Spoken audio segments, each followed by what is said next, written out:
Hello students, let us take a math question of 1982 SAT examination. No one selected the correct answer of this question. So here are two circles. The radius of circle A is 1/3 of the radius of circle B.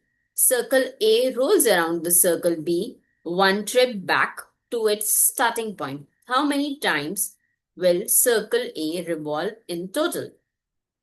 So we are given with the two circles.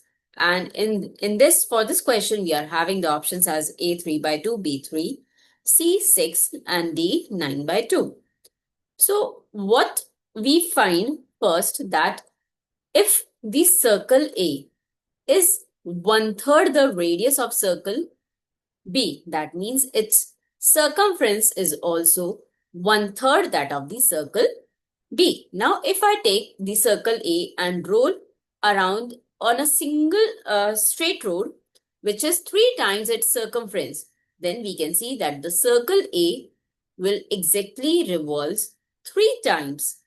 Okay, so by seeing this, the answer should be 3. But here, what is given to us? Here, the circle A is revolving around the circle B, but it's not straight row. So we can see over here that like circle A, when we revolve, this is C, one turn, then one turn completed in half of the part, 1/4 of the part.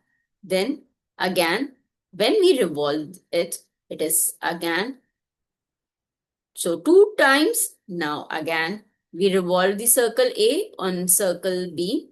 This is 3 times. Okay. And in 3 times, it has completed the 3/4 part.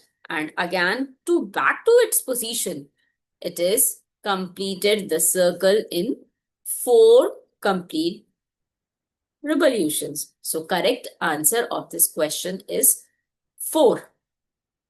Okay. Now, how we can find this answer correctly? Yes.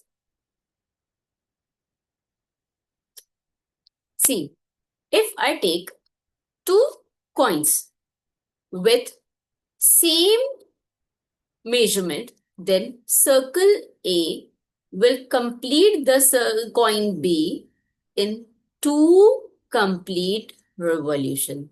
So whenever it is a circle, okay, the radius of circle A, if it is 1/nth of circle B, then the correct answer will always be n plus 1, where n is the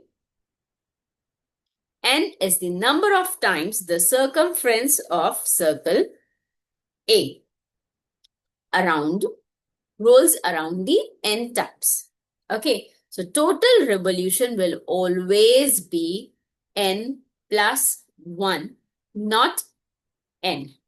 So for that question, the circle A will complete the total one complete revolution of the circle B in 3 plus 1, that is 4 complete revolutions.